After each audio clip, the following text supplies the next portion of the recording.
आकाशवाणी नागपूर. मेधा नांदेडकर आपल्याला प्रादेशिक बातम्या देत आहे. ठळक बातम्या. 21व्या शतकातील विकासाचं नेतृत्व स्त्रियांकडे, पंतप्रधान नरेंद्र मोदी यांचं आजच्या मन की बातमध्ये प्रतिपादन. कायदेमंडळात गदारोळापेक्षा विचारविमर्शाला प्राधान्य द्या, उपराष्ट्रपती जगदीप धनखड यांचं 84व्या अखिल भारतीय पीठासीन अधिकारी परिषदेच्या समारोप सत्रात प्रतिपादन.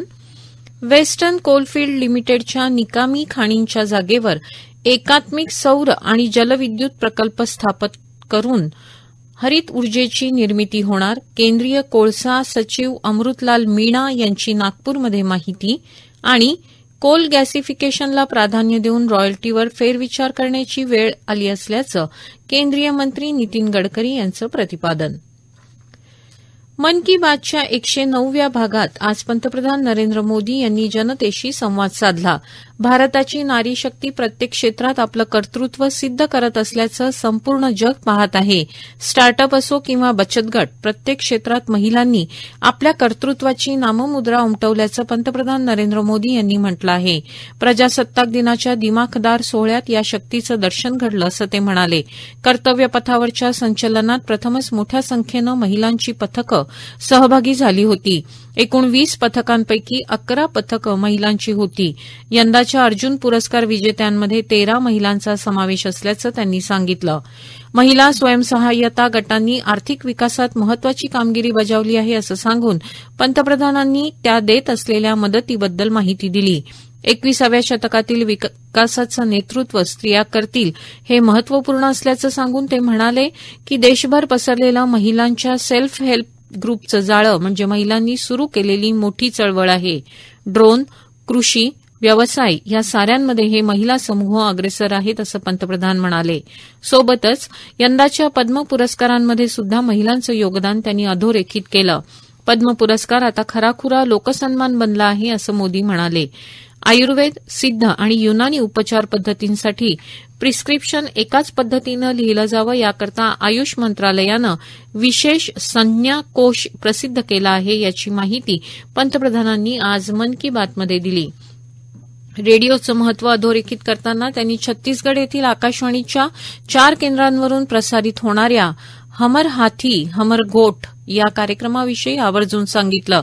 हत्तींचे कळप सध्या कोणत्या भागातून प्रवास करत आहेत हे या कार्यक्रमातून सांगितलं जातं. यामुळे लोक सावधान होतात आणि मनुष्य आणि हत्ती यामधील संघर्ष टाळला जातो. या कार्यक्रमामुळे वनक्षेत्रातील रहिवाशांना मदत होत आहे असं त्यांनी सांगितलं.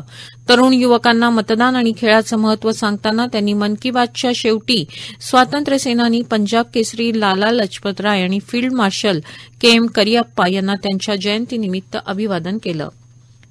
कायदेमंडळातील कामकाजात शिस्त, चर्चा, वादविवाद आणि विचारविमर्श व्हायला हवे. कामकाजात गदारोळ आणि अडथळा टाळायला हवा. यासाठी नागरिकांनीही आपल्या लोकप्रतिनिधींकडे आग्रह धरायला हवा अशी अपेक्षा उपराष्ट्रपती जगदीप धनखड यांनी 84व्या अखिल भारतीय पीठासीन अधिकारी परिषदेच्या समारोप सत्रात व्यक्त केली. मुंबई येथील विधानमंडळातील या समारोपाच्या सोहळ्यास महाराष्ट्राचे राज्यपाल रमेश बैस, लोकसभा अध्यक्ष ओम बिर्ला, राज्यसभेचे उपसभापती हरिवंश, महाराष्ट्राचे उपमुख्यमंत्री देवेंद्र फडणवीस, राज्य विधानसभेचे अध्यक्ष राहुल नार्वेकर, विधान परिषदेच्या उपसभापती नीलम गोऱ्हे यांच्यासह विविध राज्यांच्या विधानमंडळाचे पीठासीन अधिकारी तसंच राज्य विधिमंडळाचे सदस्य उपस्थित होते. या 2 दिवसीय परिषदेत 5 ठराव करण्यात आले. विकसित भारताच्या निर्मितीत या परिषदेतील हे संकल्प ठराव पाया ठरतील असा विश्वासही उपराष्ट्रपतींनी व्यक्त केला. सभागृहांचं कामकाज रोखण्याऐवजी, बंद पाडण्याऐवजी चर्चा आणि संवादाच्या माध्यमातून प्रश्न मांडायला हवेत असं राज्यपाल रमेश बैस यांनी सांगितलं.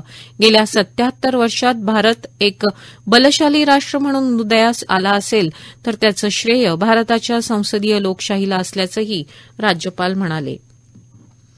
वेस्टर्न कोलफिल्ड लिमिटेड अर्थात वेकोली या केंद्रीय कोळसा मंत्रालयाच्या नागपूर येथील सार्वजनिक उपक्रम क्षेत्राच्या अधीन असलेल्या निकामी खाणी किंवा पडीक जागा आणि त्यांच्या भोवताल असणाऱ्या जलस्रोतांचा उपयोग करून एकात्मिक सौर आणि जलविद्युत प्रकल्प स्थापन करून त्या माध्यमातून हरित ऊर्जेची निर्मिती करण्याचा प्रकल्प हाती घेण्यात आला आहे, अशी माहिती केंद्रीय कोळसा सचिव अमृतलाल मीणा यांनी आज नागपूरमध्ये पत्रकार परिषदेत दिली.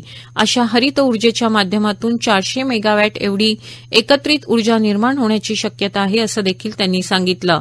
नागपुरातील खासदार औद्योगिक महोत्सव इथं कोल गॅसिफिकेशन या विषयावरील एका परिसंवादात सहभागी होण्यासाठी सचिव मीणा आज नागपुरात होते.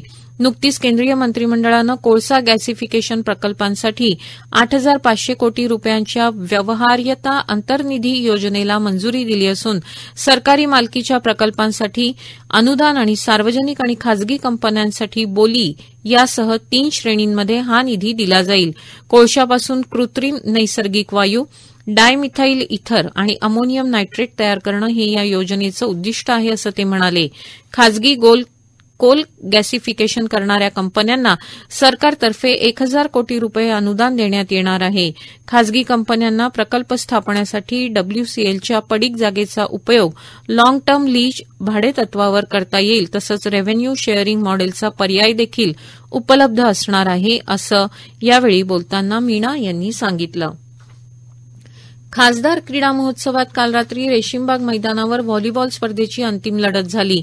यात पुरुष गटात युथ स्पोर्ट्स काटोल आणि महिला गटात श्री कोलबास्वामी स्पोर्ट्स अकॅडमी धापेवाडा या संघांनी विजेतेपद पटकावलं. शहरात सुरू असलेल्या खासदार क्रीडा महोत्सवाचा आज समारोप होत आहे. यशवंत स्टेडियमवर सायंकाळी 6 वाजता आयोजित समारंभाच्या अध्यक्षस्थानी केंद्रीय मंत्री नितीन गडकरी राहतील, तर प्रमुख अतिथी म्हणून उपमुख्यमंत्री देवेंद्र फडणवीस यांची उपस्थिती असेल. मूल तालुक्याचा चेहरा मोहरा बदलवण्यासाठी सर्वांच्या सहकार्याची आवश्यकता असून सर्वांगीण विकासातूनच हा तालुका महाराष्ट्रात अव्वल करण्याच्या दृष्टीनं कार्य करण्यात येत असल्याचं राज्याचे वने मंत्री सुधीर मुनगंटीवार म्हणाले.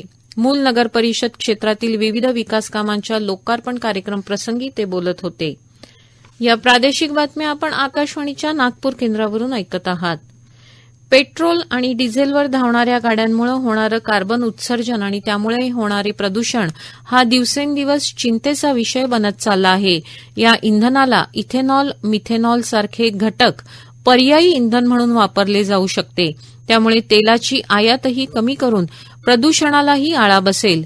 कोल गॅसिफिकेशनला प्राधान्य देऊन रॉयल्टीवर फेरविचार करण्याची वेळ आली आहे.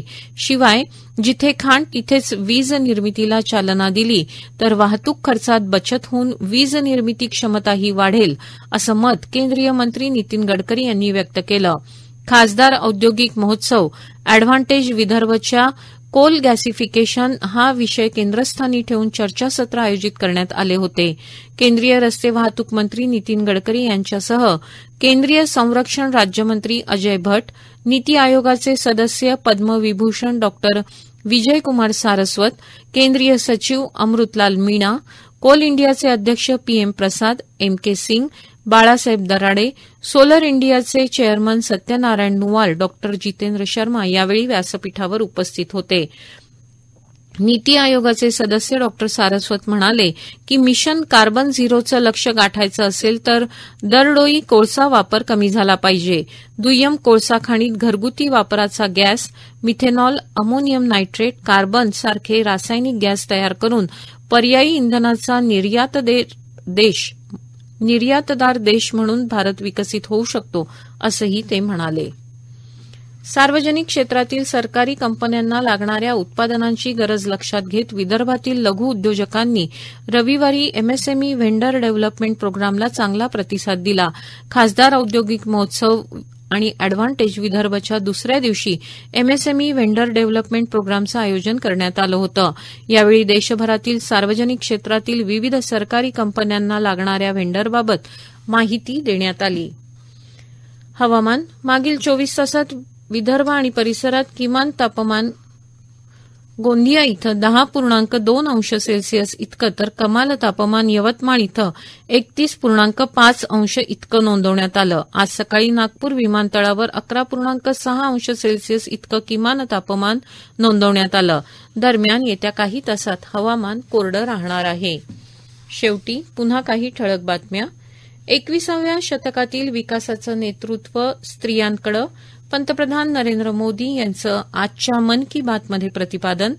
कायदे मंडळात गदारोळापेक्षा विचार विमर्शाला प्राधान्य द्या. उपराष्ट्रपती जगदीप धनखड यांचं 84व्या अखिल भारतीय पीठासीन अधिकारी परिषदेच्या समारोप सत्रात प्रतिपादन.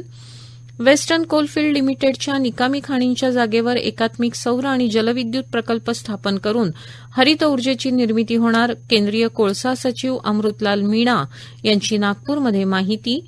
आणि कोल गॅसिफिकेशनला प्राधान्य देऊन रॉयल्टीवर फेरविचार करण्याची वेळ असल्याचं केंद्रीय मंत्री नितीन गडकरी यांचं प्रतिपादन. याबरोबरच हे प्रादेशिक बातमीपत्र संपलं. नमस्कार.